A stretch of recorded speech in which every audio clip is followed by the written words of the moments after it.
Seigneur soit avec vous. Et avec votre esprit. Évangile de Jésus-Christ selon saint Marc. Gloire à toi, Seigneur.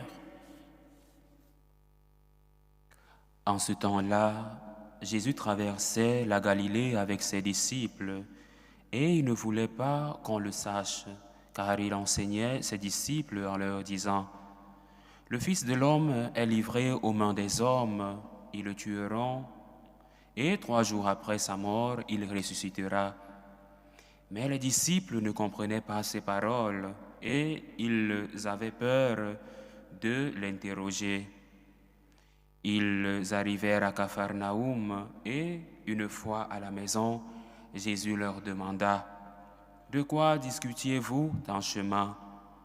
Ils se taisaient, car en chemin, ils avaient discuté entre eux pour savoir qui était le plus grand. S'étant assis, Jésus appela les 12 et leur dit : « Si quelqu'un veut être le premier, qu'il soit le dernier de tous et le serviteur de tous. » Prenant alors un enfant, il le plaça au milieu d'eux, l'embrassa et leur dit : « Quiconque accueille en mon nom un enfant comme celui-ci, c'est moi qui l'accueille. Et celui qui m'accueille, ce n'est pas moi qui l'accueille, mais celui qui m'a envoyé. » Acclamons la parole de Dieu. Louange à toi, Seigneur Jésus.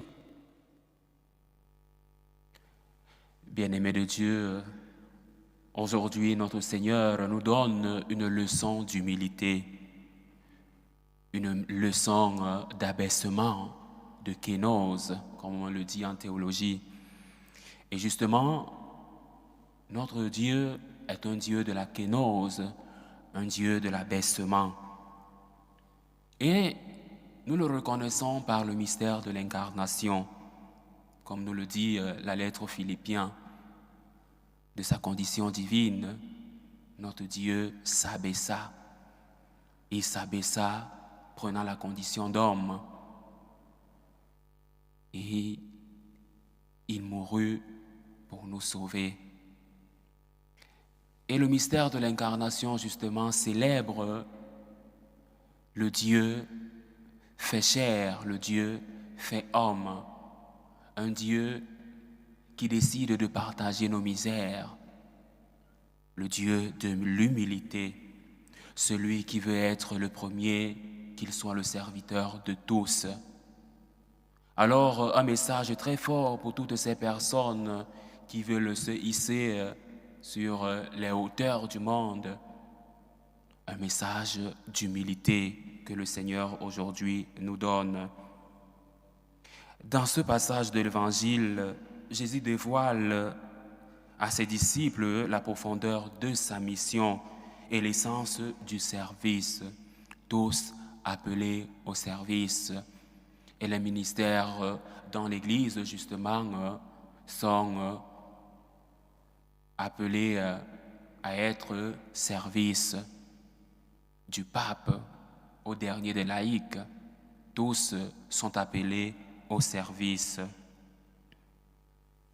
La deuxième annonce de la Passion est un moment crucial de l'Évangile où il prépare ses disciples non seulement à comprendre sa souffrance, mais aussi à embrasser un chemin de service et d'humilité.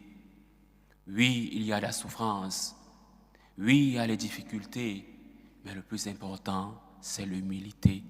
Être humble, celui qui veut être le premier, qu'il se mette au service de tous. Et notre Seigneur a toujours eu une faiblesse pour les enfants.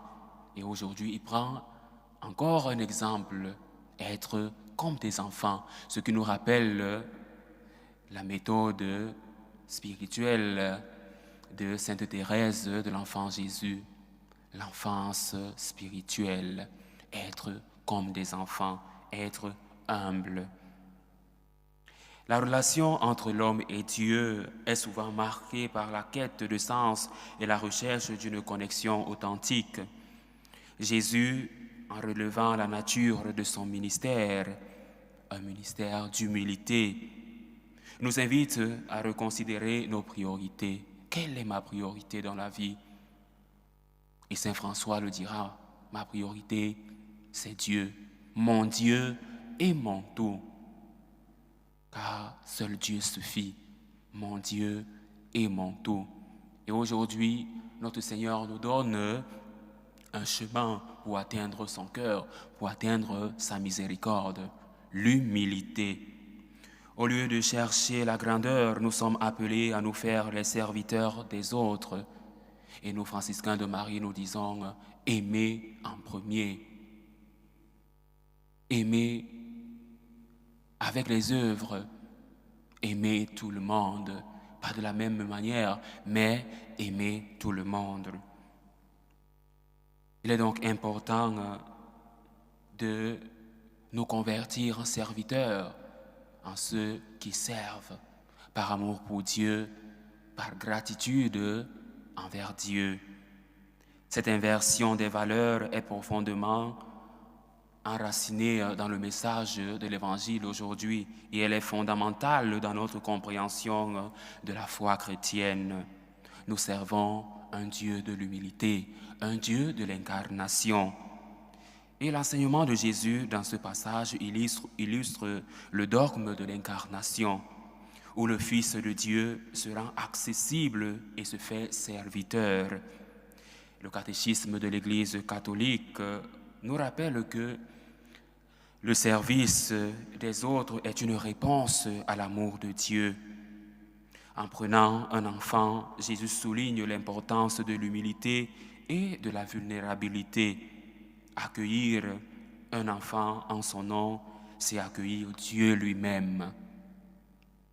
Dieu, pour se faire connaître, s'est fait enfant, né de la Vierge Marie, nous le disons dans le credo. Alors il est important pour nous de nous revêtir d'humilité et d'imiter la Vierge Marie qui le dit dans le Magnificat, Dieu élève les humbles. Et dans ce texte de l'Évangile, la déclaration sur la passion de Jésus est suivie de son appel au service. Cela nous montre que la souffrance et le service sont intrinsèquement liés. En effet, Jésus se présente comme le modèle parfait de l'amour sacrificiel. Sacrifice et amour, sacrifice et humilité. Dans le sacrifice, il y a l'humilité. Pour être véritablement humble, il faut se sacrifier pour les autres. Et Jésus est le modèle parfait de l'humilité et du sacrifice. Il nous l'a démontré jusqu'à la croix. Et la Vierge Marie a été très fidèle aussi à ce sacrifice et à cet amour. Un amour humble. Elle aussi nous l'a démontré en étant fidèle à son Fils comme Marie au pied de la croix, comme nous le disons, nous, franciscains de Marie. Alors aujourd'hui, nous sommes invités à être Marie au pied de la croix, être des modèles de sacrifice et d'amour, être fidèles dans les moments de joie et fidèles dans les moments de souffrance. Comme dit Saint François de Sales, la véritable humilité consiste à avoir un juste jugement de soi-même. Juste jugement de soi-même. Savoir que ce que nous sommes, nous ne le sommes pas par nous-mêmes. Nous le sommes parce que nous l'avons reçu de Dieu. Et par conséquent, nous devons avoir une attitude de gratitude envers Dieu qui nous a tout donné. Aujourd'hui, alors que nous faisons face à des défis et des épreuves, nous sommes invités à mettre notre confiance dans le Seigneur, comme le dit le psalmiste de ce jour. Remets au Seigneur ton destin, fais-lui confiance. Cette confiance n'est pas passive, mais une confiance active. Elle nous pousse à agir avec bonté, avec perspicacité et à être fidèles dans nos relations avec les autres. Aimer avec les œuvres, une foi agissante, comme nous le dit Saint Jacques, une foi qui se manifeste avec des œuvres, avec des actes de charité. La croix du Seigneur est notre rempart. La croix du Seigneur est notre seule fierté. Glorifions-nous dans la croix du Seigneur, sacrifice et humilité. servir les autres, parfois au milieu de l'ingratitude, mais il faut servir par amour pour le Christ, par gratitude envers le Christ. Il est donc important pour nous, bien-aimés de Dieu, à travers ce message, le message de l'Évangile aujourd'hui, de savoir mettre le Christ au centre de notre vie. À travers notre dédication, notre offrande au Christ, nous devons savoir que le monde est crucifié à nos yeux. Et nous sommes appelés aujourd'hui à vivre selon l'exemple de Jésus, vrai modèle de sacrifice, vrai modèle d'humilité. Nous le contemplons dans le mystère de l'incarnation, l'akénose, comme on le dit en théologie. En embrassant notre vocation de serviteur, nous témoignons de notre foi et de notre amour pour Dieu. Que cet appel à l'humilité et au service guide notre chemin, bien-aimé de Dieu, renforçant notre confiance en Dieu dans toutes nos épreuves, comme Marie au pied de la croix. Loué soit Jésus-Christ. À jamais.